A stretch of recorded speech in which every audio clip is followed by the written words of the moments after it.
जब बात करते हैं बहुजन समाज पार्टी की, तो मैं भी बहुजन समाज पार्टी का एक परम भक्त हूँ।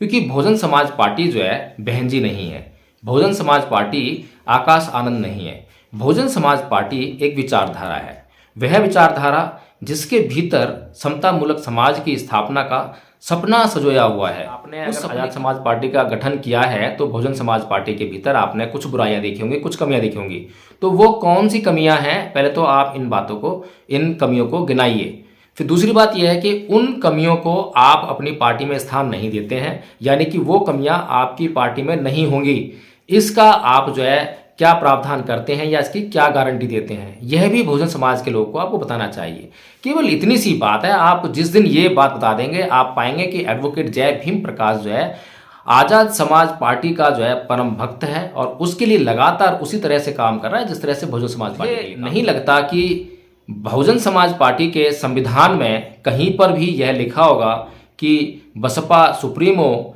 या बसपा अध्यक्ष को कभी भी अपना उत्तराधिकारी चुनने का अधिकार है। अगर ऐसा उत्तराधिकारी मतलब कि जो त्याग, समर्पण और बलिदान मान्यवर साहेब कांसीराम जी ने करके दिखाया था, अब यह जिम्मेदारी बहन कुमारी मायावती जी के ऊपर थी कि वो भी यदि वास्तव में मान्यवर साहेब कांसीराम जी का उत्तराधिकार लेना चाहती हैं या उसकी जिम्मेदारी मान्यवर साहेब कांसीराम जी ने उनके कंधों पर डाली, तो उनको भी समाज के लिए उसी प्रकार से जिस प्रकार से मान्यवर साहेब कांसीराम जी ने त्याग, समर्पण, बलिदान किया, अपना सर्वस्व जो है न्यौछावर कर दिया, सारा सुख चैन पार्टी के पीछे बहुजन समाज के लोगों के लिए लगा दिया, उसी प्रकार से बहन कुमारी मायावती जी को भी केवल और केवल त्याग, समर्पण, बलिदान ही दिखाना चाहिए।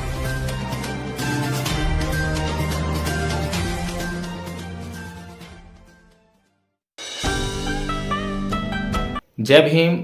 नमो बुद्धाय। साथियों, आज हम चर्चा करेंगे बहुजन समाज पार्टी की सुप्रीमो बहन कुमारी मायावती जी के द्वारा आकाश आनंद जी को बहुजन समाज पार्टी का उत्तराधिकारी घोषणा जो की है उसको लेकर। तो सबसे पहले सभी साथियों को जो बहुजन समाज पार्टी के समर्थक हैं, जो अब बहुजन समाज पार्टी से निराश हैं, हताश हैं, जो बहन जी से निराश हैं, हताश हैं, या जो चंद्रशेखर आज़ाद रावण के समर्थक हैं या वे जो चंद्रशेखर आज़ाद रावण के समर्थक नहीं हैं, सभी लोगों से सबसे पहले तो मैं एक बात कह दूं कि मैं कभी भी कोई बात कहता हूं तो वो केवल और केवल बहुजन समाज के हितों पर दूरदृष्टि रखते हुए ही अपनी बात कहता हूं। और मैं कभी भी यह नहीं कहता हूं कि मेरी बात जो है अंतिम है, मेरी बात के बाद कोई बात शेष रह ही नहीं जाती है, ऐसा मैंने कभी दावा नहीं किया है। लेकिन फिर भी जो परम पूज्य बाबा साहब डॉक्टर भीमराव अंबेडकर ने जितनी भी बहुजन समाज के लोगों के दुख दर्द को दूर करने के लिए जितनी भी रिसर्च की, तो उस रिसर्च को ध्यान में रखते हुए जितना भी मेरा अपना अध्ययन है उसको करते हुए और थोड़ी सी जितनी भी अधिक मेरे पास दूरदृष्टि है, दूर की सोच है, उसको जानते हुए देखते हुए मैं अपनी बातें आप लोगों के सामने रखता हूँ। तो इसलिए जो है आप कमेंट ज़रूर कीजिए, लेकिन किसी भी नेता से यदि आपका राग है, आपकी आसक्ति है, यदि आपके भीतर किसी भी नेता के प्रति भक्ति भाव है, यदि आप किसी भी नेता के अंदर अपना हीरो देखते हैं, तो ये मेरी गलती नहीं है, ये आप लोगों की गलती है। क्योंकि जब मुझे कोई भी बात अच्छी लगेगी तो उस अच्छी लगने वाली बात के विरोध में या उसके विपरीत कोई भी व्यक्ति बात करेगा तो वह व्यक्ति भी मुझे बुरा ही लगेगा। इसीलिए भगवान बुद्ध ने दुख का एक कारण बताते हुए यही भी कहा कि पियहि विपयोगो दुखा अप्यहि संपयोगो दुखा, यानी कि प्रियजनों का बिछुड़ना दुख है और अप्रियजनों का मिलना, उनसे मुलाकात होना भी दुख है। इसीलिए मैंने यह बात कही है ताकि आप लोग जो है समता की दृष्टि को प्राप्त हो। अब बात की शुरुआत करते हैं कि बहुजन समाज पार्टी क्या है, बहन कुमारी मायावती जी क्या हैं। और इससे पहले कि हम बात शुरू करें, मैं आपसे निवेदन करूंगा कि इस वीडियो को आप पूरा देखें, क्योंकि अक्सर मैं देखता हूं कि वीडियो को लोग देखते नहीं हैं, या तो थंबनेल को देखकर ही वह आइडिया लगाते हैं कि वीडियो के अंदर क्या है और थंबनेल को देखने के बाद ही वीडियो को खोलते नहीं हैं। और जिन्होंने वीडियो खोल भी लिया तो 1 या 2 मिनट देखेंगे, उसके बाद जो है वो पूरा वीडियो नहीं देखते हैं। जब तक आप पूरा वीडियो नहीं देखेंगे तब तक आप बात की गहराई तक नहीं पहुंच सकते हैं, बात को अच्छी तरह समझ नहीं सकते हैं। इसलिए मैं आप सभी लोगों से प्रार्थना करूंगा, निवेदन करूंगा कि इस वीडियो का पूरा देखें, क्योंकि बहुत ही गहरी बात मैं करने जा रहा हूं और आप सभी लोगों के विचार कमेंट्स के माध्यम से उसमें आमंत्रित भी हैं। तो जब हम बात करते हैं बहुजन समाज पार्टी की, जब हम बात करते हैं बहन कुमारी मायावती जी की, जब हम बात करते हैं चंद्रशेखर आज़ाद रावण की, तो सभी का जो है अपना अपना अलग अलग अस्तित्व है। जब बात करते हैं बहुजन समाज पार्टी की, तो मैं भी बहुजन समाज पार्टी का एक परम भक्त हूँ, क्योंकि बहुजन समाज पार्टी जो है बहन जी नहीं है, बहुजन समाज पार्टी आकाश आनंद नहीं है। बहुजन समाज पार्टी एक विचारधारा है, वह विचारधारा जिसके भीतर समतामूलक समाज की स्थापना का सपना सजोया हुआ है, उस सपने की बात करती है बहुजन समाज पार्टी। इसीलिए जब हम ये कहते हैं कि बहुजन समाज पार्टी किसकी पार्टी है, तो बहुजन समाज पार्टी बहुजन समाज के लोगों की पार्टी है। लेकिन यदि कोई व्यक्ति इस पार्टी को, हालांकि मान्यवर साहब कांशीराम जी ने इस पार्टी को खड़ा करने के लिए अपना सर्वस्व न्यौछावर कर दिया, अपना त्याग, समर्पण, बलिदान, अपने जीवन का सारा सुख इस पार्टी को खड़ा करने में लगा दिया, तो एक तरह से यह कह सकते थे कि ये मान्यवर साहब कांशीराम जी की पार्टी है। और ऐसा उन्होंने जो है, हालांकि यही प्रश्न जो है तथागत बुद्ध के सामने भी आनंद, जो उनका परम शिष्य था, लगातार उनके साथ में रहता था, उसने भी भगवान बुद्ध के मरने से पहले यह प्रश्न, यह समस्या रखी कि तथागत कृपया आप संघ का उत्तराधिकारी नियुक्त कर दें। लेकिन तथागत बुद्ध ने कहा कि धर्म का कोई उत्तराधिकारी हो ही नहीं सकता। धर्म तो शाश्वत है, धर्म सनातन है, धर्म सार्वजनिक है, सार्वभौमिक है। जो भी इसको इस्तेमाल करेगा, जो भी इसको धारण करेगा, यह उसका हो जाएगा। इसी तरह से अगर बहुजन समाज पार्टी की स्थापना मान्यवर साहब कांशीराम जी ने अपने सर्वस्व को न्यौछावर करते हुए की, तो ये एक तरह से उनकी अपनी निजी संपत्ति हो सकती थी। लेकिन फिर भी जिस प्रकार से उन्होंने इसका नामकरण किया बहुजन समाज पार्टी, यानी कि यह बहुजन समाज के लोगों के द्वारा बनाई गई पार्टी है। दूसरी बात यह है कि जिस भारतीय व्यवस्था में हम निवास करते हैं, उस भारत का संविधान जहाँ से शुरू होता है, we the people of India, हम भारत के लोग, यानी कि निजी हित को, निजित्व को कहीं भी कोई स्थान नहीं है। यदि कोई व्यक्ति निजी बातों की, निजी अधिकारों की, यानी कि निजी संपत्ति की बात करता है, तो वह व्यक्ति कभी भी सामाजिक हो ही नहीं सकता। चलिए, दूसरी बात यह है कि अगर मान्यवर साहब कांशीराम जी ने बहुजन समाज के लोगों के लिए यह पार्टी बनाई, तो उनको चाहिए था कि इसको लोकतांत्रिक स्वरूप देते, यानी कि बहुजन समाज के लोगों को भी उसमें फैसला लेने के लिए आमंत्रित करते, या फिर उसमें इस तरह की कोई प्रक्रिया को अपनाया जाता जिस तरह से कि वहाँ पर बहुजन समाज के लोगों का भी प्रतिनिधित्व वहाँ पे होता। लेकिन फिर भी मान्यवर साहब कांशीराम जी ने अपने मरने से पहले बहन कुमारी मायावती जी को अपना उत्तराधिकारी नियुक्त किया। ये बात जो है ध्यान देने योग्य है कि अपना उत्तराधिकारी नियुक्त किया है, पार्टी का उत्तराधिकारी नियुक्त नहीं किया था। अपना उत्तराधिकारी मतलब कि जो त्याग, समर्पण और बलिदान मान्यवर साहब कांशीराम जी ने करके दिखाया था, अब यह जिम्मेदारी बहन कुमारी मायावती जी के ऊपर थी कि वो भी यदि वास्तव में मान्यवर साहब कांशीराम जी का उत्तराधिकार लेना चाहती हैं, या उसकी जिम्मेदारी मान्यवर साहब कांशीराम जी ने उनके कंधों पर डाली, तो उनको भी समाज के लिए उसी प्रकार से, जिस प्रकार से मान्यवर साहब कांशीराम जी ने त्याग, समर्पण, बलिदान किया, अपना सर्वस्व जो है न्यौछावर कर दिया, सारा सुख चैन पार्टी के पीछे बहुजन समाज के लोगों के लिए लगा दिया, उसी प्रकार से बहन कुमारी मायावती जी को भी केवल और केवल त्याग, समर्पण, बलिदान ही दिखाना चाहिए था। फिर अभी अगर हम देखें तो अभी हाल फिलहाल में क्या हुआ है, अभी हाल फिलहाल में हुआ यह है कि बहन कुमारी मायावती जी ने आकाश आनंद को अपना उत्तराधिकारी नहीं, बहुजन समाज पार्टी का उत्तराधिकारी नियुक्त कर दिया है। इस तरीके से एक बात तो यह स्पष्ट हो गई है कि जिस पार्टी के अंदर लोकतांत्रिक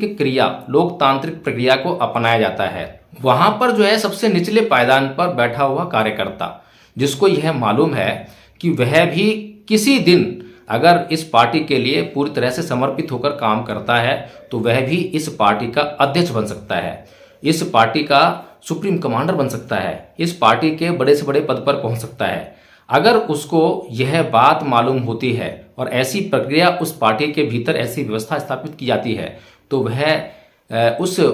कार्यकर्ता के लिए मोटिवेशन होता है, प्रेरणा होती है। और वह जब यह जानता हो और जिस पार्टी में ऐसी व्यवस्था हो तो निसंदेह कार्यकर्ता कभी टूटेगा नहीं, वह अपना दिन रात लगाकर उस पार्टी के लिए मेहनत करेगा। हो सकता है कि वह उस पार्टी का अध्यक्ष ना बने, लेकिन और बहुत सारे तमाम पद हैं वहां तक वो पहुंच सकता है। तो इस तरीके से जो लोकतांत्रिक प्रक्रिया जिस पार्टी में होती है वहां तो हर एक कार्यकर्ता के लिए बहुत सारी जगह है, बहुत सारा मोटिवेशन है। लेकिन जब ये पता हो कि उसको पूरी जिंदगी भर मेहनत करने के बाद भी, एड़ियां घिसने के बाद भी वह पद कभी भी नहीं मिल सकता, वह उस स्थान तक नहीं पहुंच सकता। अगर कभी प्रधानमंत्री बनने की बात आएगी तो वह तो कभी प्रधानमंत्री बन ही नहीं सकता, क्योंकि उस पार्टी में तो उत्तराधिकार की बात चलती है और जो उसका अध्यक्ष जिसको उत्तराधिकारी बनाना चाहेगा उसको वह उत्तराधिकारी बना सकता है।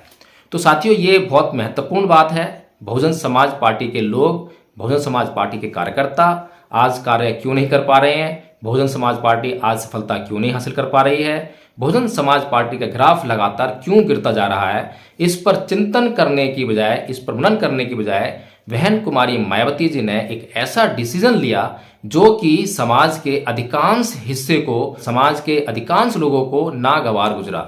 लेकिन जो लोग भक्ति भाव से भरे हुए हैं, जो लोग नायक पूजा में लगे हुए हैं, जो बहन कुमारी मायावती को, जैसे हमने बाबा साहेब को एक मसीहा के रूप में देखा, मान्यवर साहेब कांसीराम जी को एक मसीहा के रूप में देखा, बहन कुमारी मायावती जी को भी ऐसे ही एक मसीहा के रूप में देखते हैं। तो उनके लिए जो है उनका हर एक डिसीजन जो है शर्माते,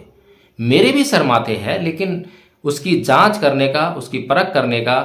मुझे पूरा अधिकार है। मैं बहन जी के पास कभी टिकट मांगने नहीं जाने वाला हूं, लेकिन अगर मैं समाज के लिए काम करता हूं तो मुझे पता होना चाहिए कि मेरा जो नेता है, जिसके लिए मैं जो है समाज में जाकर काम करता हूं, हम लोग जो भी काम करते हैं, चाहे सामाजिक काम कर रहे हैं, चाहे राजनीतिक काम कर रहे हैं, धार्मिक काम कर रहे हैं, उसका जो रिजल्ट है वो कहाँ जाता है। अब बात यह है कि आकाश आनंद जी को पार्टी का उत्तराधिकारी घोषित करना या उनको जो है बड़े से बड़े पद पर आसीन करना, ये सही है या गलत है? क्या ये परिवारवाद है? तो साथियों, इसका सीधा सा उत्तर हर कोई जानता है। जो भी राजनीति का थोड़ा बहुत भी ज्ञान रखता है वह जानता है कि परिवारवाद क्या होता है। परिवारवाद वो होता है जहां मेरे परिवार का कोई भी व्यक्ति मेरी संपत्ति का अधिकारी बनने की योग्यता नहीं रखता है, लेकिन फिर भी मैं वह संपत्ति अपने उस परिवार के सदस्य को ही दूं, तो वह होता है परिवारवाद। लेकिन जहां मेरे परिवार का कोई सदस्य यदि वह योग्यता रखता है कि उसे ही वह संपत्ति मिलनी चाहिए,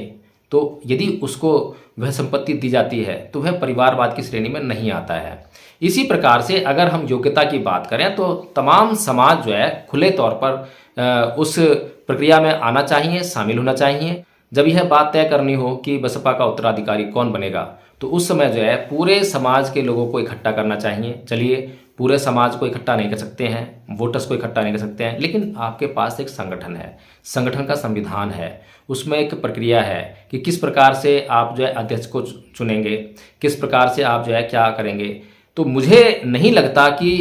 बहुजन समाज पार्टी के संविधान में कहीं पर भी यह लिखा होगा कि बसपा सुप्रीमो या बसपा अध्यक्ष को कभी भी अपना उत्तराधिकारी चुनने का अधिकार है। अगर ऐसा कहीं पर भी नहीं है तो पहली बात तो ये पार्टी के संविधान के विरुद्ध बात है, ऐसा नहीं होना चाहिए। दूसरी बात ये है कि आकाश आनंद जी के भीतर ऐसी कौन सी योग्यता है जिसके आधार पर उनको पार्टी का उत्तराधिकारी घोषित किया गया और बाकी लोगों को उस अधिकार से वंचित किया गया। मैंने आकाश आनंद जी के बहुत सारे भाषण सुने, दिल्ली में बहुत सारी उनकी सभाएं अटेंड करी, लगभग 20 के आसपास सभाएं मैं खुद अटेंड कर चुका था, लेकिन 20 सभाओं में इंट्रोड्यूस करना भी नहीं आ रहा था। जबकि यह कोई भी, अगर मैं 6ठी 7वीं क्लास के बच्चे को इंट्रोडक्शन लिख कर दे दूं तो वो मेरे ख्याल से 2-3 घंटे में ही वह इंट्रोडक्शन याद कर लेगा और उसके बाद वह फ्लुएंटली जो है उस इंट्रोडक्शन को बोल सकता है। जो इंट्रोडक्शन में हम लोग जो है अपने महापुरुषों को नमन करते हैं, श्रद्धांजलि देते हैं, उनके प्रति कृतज्ञता व्यक्त करते हैं, यह सब जो है आकाश आनंद जी नहीं कर पा रहे थे। पढ़कर बोलने के बाद भी तमाम वीडियोस जो है उपलब्ध हैं, जबकि यह दावा किया जा रहा है कि आकाश आनंद जी लंदन से पढ़ाई कर कर आए हैं। अब लंदन से पढ़ाई कर कर आए हैं तो योग्यता का चरम उन्होंने छूना चाहिए, ऐसा मैं समझता हूँ।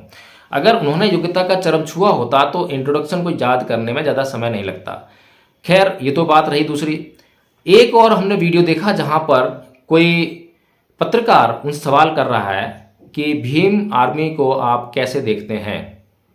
तो जवाब में कौन भीम आर्मी, कौन चंद्रशेखर।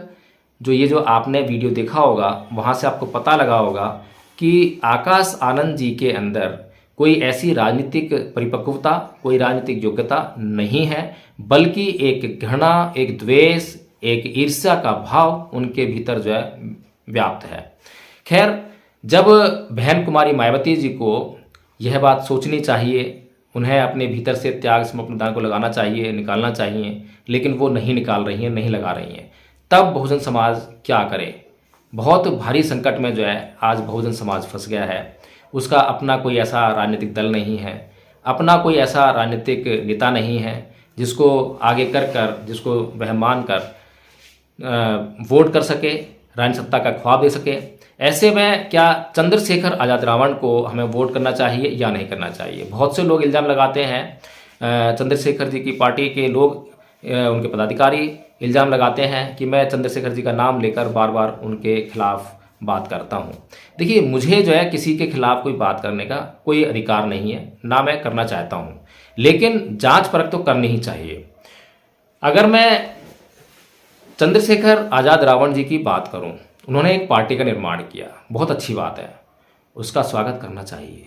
जरूरत भी है। जिस प्रकार से एक हमारी अपनी पार्टी बहुजन समाज पार्टी, बहुजन समाज के लोगों की पार्टी, उसका नेता जब तानाशाह बन जाए और वहाँ जो है नायक पूजा को बढ़ चढ़कर स्थान दिया जाने लगे और वहाँ पर बहुजन समाज के लोगों पर अत्याचार और शोषण लगातार होने लगे, लेकिन उसके लिए कोई भी उपचार उपलब्ध ना हो या पार्टी जो है उसके लिए कोई भी उपचार उपलब्ध ना करा सके, तब तो यह सोचना ही पड़ता है कि कोई दूसरी पार्टी हो तो उसको वोट किया जाए। तो ऐसे में चंद्रशेखर रावण जी ने बहुत अच्छा डिसीजन लिया, बहुत स्वागत योग्य डिसीजन है, मैं बिल्कुल जो है इसका स्वागत करता हूँ। लेकिन स्वागत करने से पहले मुझे ये सोचना पड़ेगा, यह पूछना पड़ेगा चंद्रशेखर आज़ाद रावण जी से कि भाई आप ये बताइए कि आपने बहुजन समाज पार्टी के होते हुए आज़ाद समाज पार्टी का गठन किया,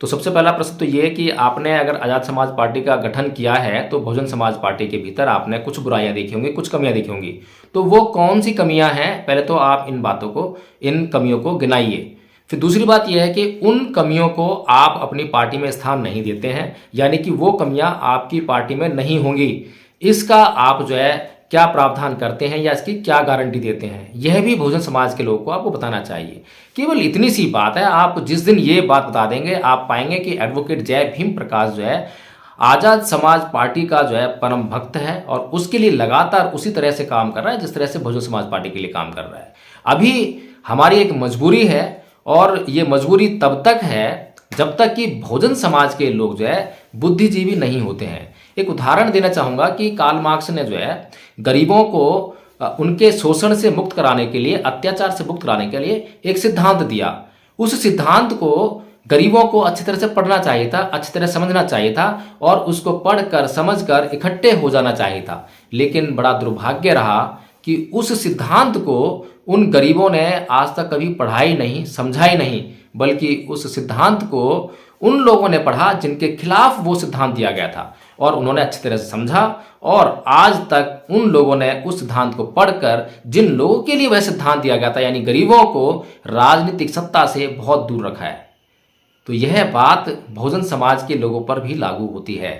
बहुजन समाज के लोगों के लिए परम पूज्य बाबा साहब डॉक्टर भीमराव अंबेडकर और मानव साहब कांशीराम जी ने एक ऐसी ही दवा का आविष्कार किया और उस दवा को जो बहुजन समाज के लोगों को इस्तेमाल करने के लिए दी। बाबा साहब ने कहा कि नायक पूजा मत करना, नायक पूजा तानाशाह को जन्म देती है। ये बहुत अच्छे अच्छे शब्दों में बता दिया, लेकिन हम लोग जो है अब भी जो है जय जयकारे लगाते हैं और नायक पूजा में ही फंसे हैं, हीरोइज्म में फंसे हुए हैं और हीरोइज्म के कारण जो है कभी हम जो है कभी भी किसी को भी जिसने भी जय भीम का नाम लिया उसके पीछे हो लेते हैं। बहुत सारे ऐसे उदाहरण मैं देखता हूं, बहुत सारी चर्चाएं की जा सकती हैं, लेकिन मोटी बात है इसी प्रकार से जो दवा बाबा साहब डॉक्टर भीमराव अंबेडकर ने और कांशीराम जी ने बहुजन समाज के लिए तैयार की थी, उसको किसने पिया? आज भी हम देखते हैं कि एक प्रबुद्ध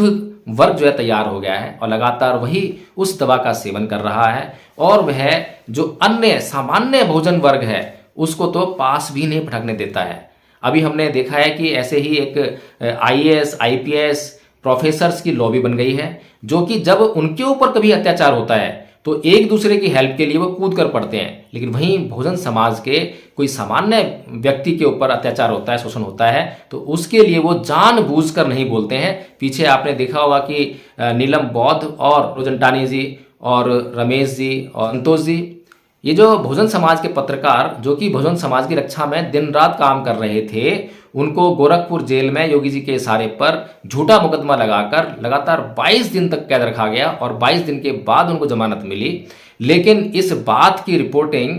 प्रोफेसर रतन लाल जी ने भी की और एक और नीरज पटेल जी हैं, उन्होंने भी की, लेकिन जानबूझकर अच्छी तरह से सोच समझकर उन्होंने जो है नीलम बौद्ध जी का या अन्य पत्रकारों का कहीं पर जिक्र तक नहीं किया। तो ये सोचने वाली बात है कि ये जो लॉबी बन गई है, ये लॉबी चाहती है कि बस ये आपस में ही नेता बने, ये आपस में ही जो है राजनीति करें, और बहुजन समाज का कोई सामान्य वर्ग से आने वाला व्यक्ति, कोई गरीब व्यक्ति, उसको कहीं पर भी कोई स्थान ना मिले। हालांकि मैं ये बातें जो है ये आवाज़ लगातार उठाता रहता हूं, लेकिन ये हम ही लोग हैं जो इन लोगों को लगातार हीरो बनाते हैं। हम ही लोग हैं, जैसे ही लक्ष्मण यादव के ऊपर गाज गिरती है तो तमाम अपने सोशल मीडिया के प्लेटफॉर्म से जो है पोस्ट करते हैं और उनके लिए आवाज़ करेंगे, उनके लिए आंदोलन करेंगे, सड़कों पर उतरेंगे, और यही लोग जो हैं जब नेता बन जाएंगे, MLA बन जाएंगे, MP बन जाएंगे, तो आपको सत्ता से उतना दूर रखेंगे ताकि आप वहाँ फटक भी ना सको। तो साथियों, ये समझने वाली बातें हैं। मैं किसी का विरोध नहीं कर रहा हूँ, मैं रतनलाल जी का विरोध नहीं कर रहा हूँ, मैं लक्ष्मण यादव का विरोध नहीं कर रहा हूँ, मैं किसी और व्यक्ति का विरोध नहीं कर रहा हूँ, मैं आलोचना कर रहा हूँ। मैं आलोचना इसलिए नहीं कर रहा हूँ कि इनका बुरा हो जाए, मैं आलोचना इसलिए कर रहा हूँ कि ये जागरूक हो जाएं। ये लोग जो हैं बहुत ही बुद्धिजीवी लोग हैं। ये लोग अगर चाहें तो इस समाज का भला हो सकता है, अगर ये लोग चाहें तो इस समाज का बुरा भी हो सकता है। तो अब सोचना ये है कि ये लोग क्या चाह रहे हैं। अब तक जो दिखाई दिया है, मुझे कहीं पर भी ये नहीं लगता है कि ये लोग जो है समाज का कहीं पर भी हित चाहते होंगे। तो साथियों, और भी बातें हैं, लगातार करते रहेंगे बातें जो है। तो इस वीडियो में इतना ही है, और उत्तराधिकारी इसलिए है ताकि जो बसपा का जो किया कराया है उसका लाभ आकाश आनंद जी को मिल जाए। हालांकि कुछ जो उनकी एक्टिविटीज़ हैं अच्छी हैं, मैं तारीफ कर रहा हूं कि कुछ एक्टिविटीज़ अच्छी हैं, कुछ करने का प्रयास कर रहे हैं, कुछ लीग से अलग हटकर कुछ करने का प्रयास कर रहे हैं, स्वागत योग्य है, क्योंकि हम लोग कुछ इसमें कर नहीं सकते हैं। अगर बहन जी के हाथ में उस पार्टी की कमान है और वे सब कुछ कर सकती हैं, और उनके साथ में एक बहुत बड़ा ऐसा ग्रुप है, ऐसे लोगों का वर्ग है जो उनकी चापलूसी में, उनकी हीरोइज्म, उनको नायक बनाने में लगातार लगा हुआ है, तो उसमें हम ज़्यादा कुछ कर नहीं सकते हैं। हम पार्टी कमान अपने हाथ में ले सकते हैं, हम पार्टी के भीतर कोई डिसीजन नहीं ले सकते हैं। और सबसे बड़ी बात यह है साथियों कि ये डिसीजन भी बहन कुमारी मायावती जी ने अपने आप लिया है, पार्टी के पदाधिकारी उसमें शामिल नहीं होंगे। और बहन जी की तानाशाही के किस्से मैंने तो बहुत सुने हैं, आप लोगों ने भी सुने होंगे। जितना जल्दी हो सके हमें चाहिए कि हम बहन जी की जो भक्ति है उससे बाहर निकलें। थोड़ा सा हम जो है बहन कुमारी मायावती जी का विरोध करें, ताकि बहन कुमारी मायावती जी इस समाज की पीड़ा को समझने का काम करें, और ये भी समझने का काम करें कि किस प्रकार से जो है इस समाज की पीड़ा का अंत किया जा सकता है, किस प्रकार से बहुजन समाज सत्ता में आ सकता है। जय भीम, नमो साथियों।